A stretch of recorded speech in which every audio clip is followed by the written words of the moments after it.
And here we are with losers round 1 of bronze bracket of Carbuncle Corner 7, Dan8116 versus Bemo5, or is it Bemo? Well, it might be Bemo because there's no second E, so it's not like it says his name.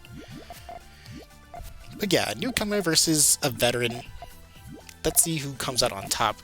Now, Bemo has been showing that they do know some strats of GTR. You can see it in the the lower left of the board there, and then with the yellows in column 3 and 4. But as you can probably see, like the tail end for the GTRs are kind of like hit and miss. So hopefully they go back and review this and see just where they are left behind. Questionable decision to put they had a pretty ample choice to extend with the greens over there, but they decided not to do that, so wondering what's up with that. But first point, we'll be going to them nonetheless, which is cool and good and cool. My phone is backwards for some reason. Who is direct messaging me? Okay, I don't know who that is, so I'm gonna ignore that. See, Bemo's GTR is really good, but then they kind of just put pieces to the side that they could really be using for the chain, and leaving their base kind of exposed. So that is something that they will have to fix up pretty soon if they want to take a point, or at least more points from Dan, since they have won the match. Probably could have done. Okay, they did end up doing the 2 chain, but I would have done it with the ones on the right over there, with the columns 5 and 6 with the blue and purple over there.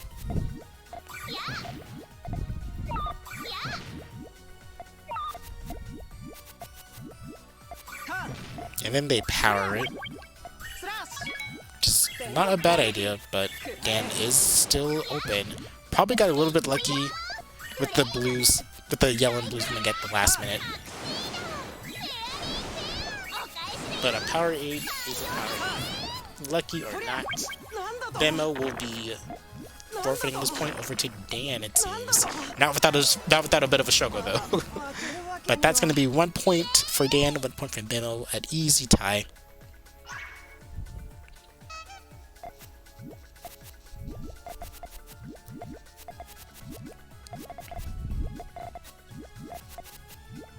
Okay, and War GTR from Bemo. Again, a little bit of an unorthodox way of building it, so hopefully with more time, they will give themselves the time to actually practice it, because GTR is a useful thing for beginners. It's just that you kind of need to know how to actually use it, you know?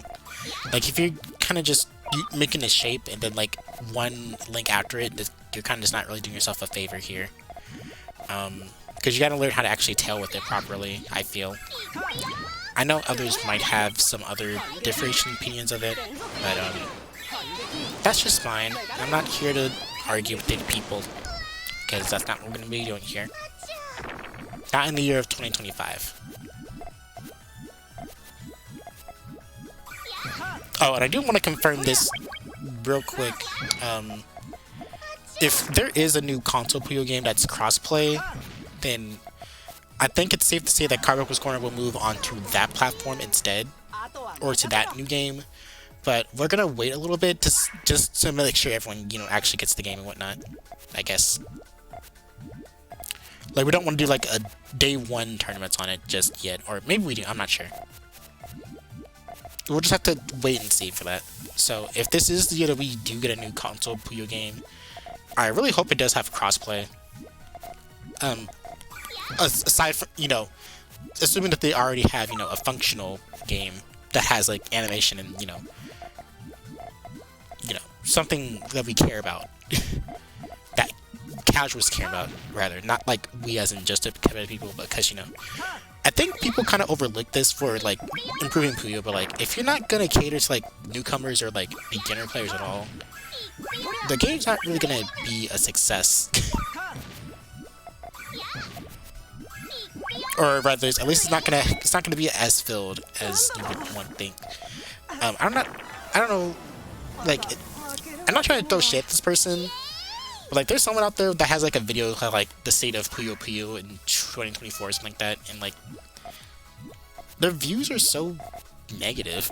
I'm just like they don't really suggest anything to really help the scene. They just kind of say, this game is my favorite, but it sucks because Puyo Tetris and no one plays Puyo Champions, and everyone gets mad at me for suggesting Puyo Champions. But like, thing is, like, Champions may be like, you know, probably by comparison to like, you know, I guess most competitive players, that it's the better game. But like, the thing is, like, you want to cater to people who are new at the game, you know? You want to give them a reason to, like, fill your lobby, because if it's just the same people that you're running into in ranked, then you're gonna have that issue. And the thing with Puyo Champions, like, that game just looks ugly. I'm sorry, it really does. Like, no animations, all of it's just cut-ins of PNGs and stuff. Like, I'm sorry, but that game is not meant to be sold to, like, the casual audience. It just wasn't meant to be. You just get online Puyo, and that's it. You get online Fever as a treat, and that's it. That's as much casual as it's gonna get for them. Like, I don't know what, like, I'm not sure what's not clicking with most people, but, like, if you don't, like, cater to, like, the new players of the game, then you're not gonna get a successful community, because you're gonna get nobody entering your tournaments, nobody wanting to even give the game a chance. Like, you're just gonna get the same people at the same time, and then if they don't like how the game looks, then they're gonna switch back over to, like, Puyo Tetris 2, or Puyo Puyo Tetris, which we don't really want.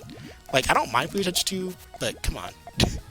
You can't deny that it is the visually better looking game. And honestly, guys, you guys want a game without, you know, fairly, like, lovable Puyo characters in the game that people recognize? Like, come on, this game has Sonic. I'm pretty sure if the next Puyo game doesn't have Sonic in it, players won't play. Like, most players probably won't play it. Like, Sonic is literally like a comfort character. Like, one of the most recognizable comfort characters. Like, if he's not in the next Puyo game, odds are it's not going to sell very well without him, so. And please put some animations back in the game, like, come on. PNGs, really? Like, I know it was meant to be there as, like, a budget title to, like, so that way Sega doesn't have to pay, like, Tetris to, like, run the game. But, come on, you can't be expecting all this and then just expect new players to, like, come into the game and, like, learn it, or want to learn it if the game looks ugly, alright? Like, it's just not gonna happen. Like, that's not how you grow a community. No, you can't be faulting people for liking Puyo Tetris more than Champions. Because, yes, I hate Tetris, and I hate playing with Tetris players, like, if I were my being. But I'm not gonna switch over to Champions just because it's only Puyo. Like, I want to at least look at a game that actually has, you know, effort into it. Not to mention the matchmaking. I mean, it's not like a problem for me because, you know, I'm already used to it. But, like, for newer players, for, like, matchmaking, like, if they're always ranked up against someone who's, like, a pro player, they don't want to go there. They're gonna go to where they can find more new players, or, like, you know, sort them out better. You can't just expect them to always go to Champions just because it's considered the better game to, like, some players. But Puyo Tetris 2 is just the community. It's just the competitive standard right now. And while it's kind of bleak, like, this is what we got, and, you know, gotta take what we can get. Because Sega ain't paying us. They ain't paying me, they ain't paying you. So we just gotta take what we can get. If a new Puyo game comes in and it has the same problems as Champions, we're gonna switch right back to this one.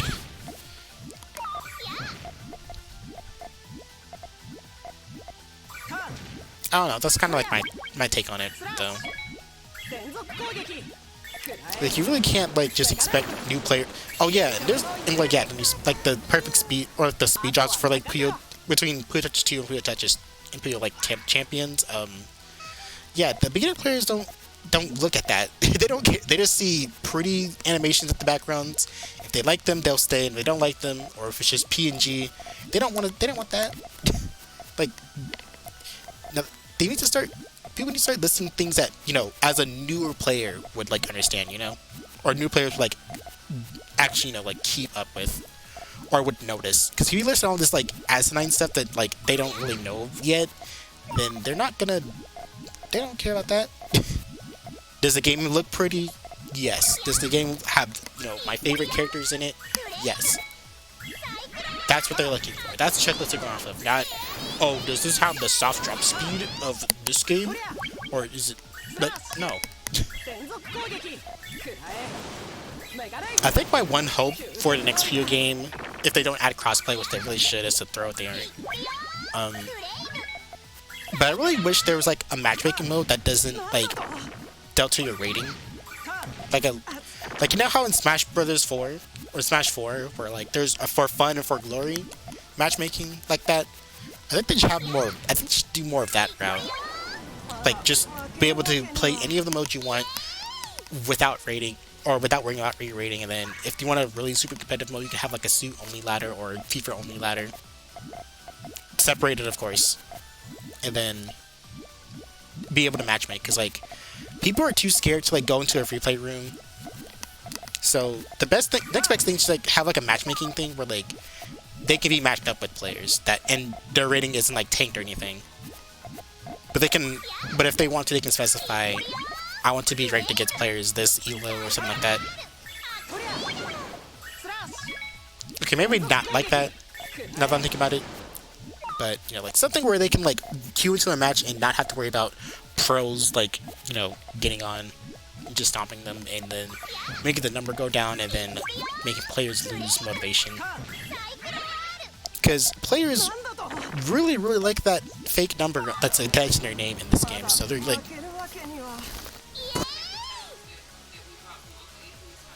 They're in the pantry. Stop that. What was I saying? Shoot.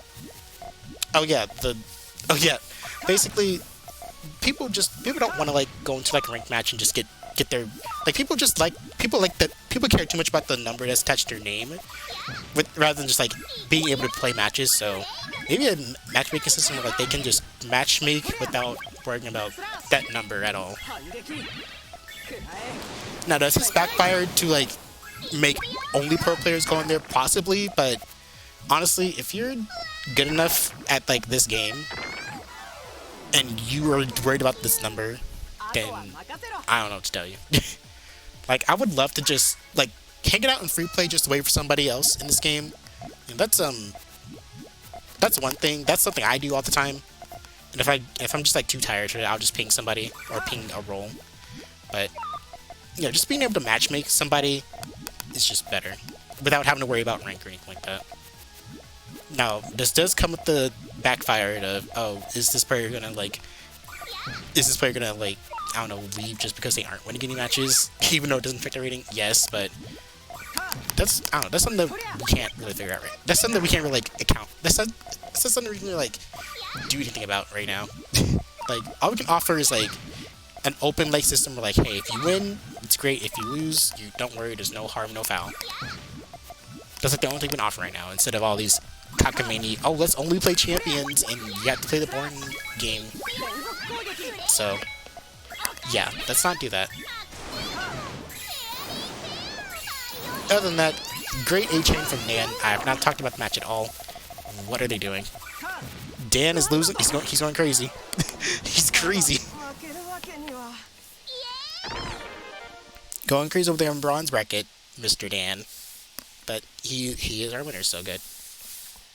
Alright. I'll see you guys later. And I think the next one I should be commentating is the loser semis, and that should be it for the solo commentary for me, so... Sorry.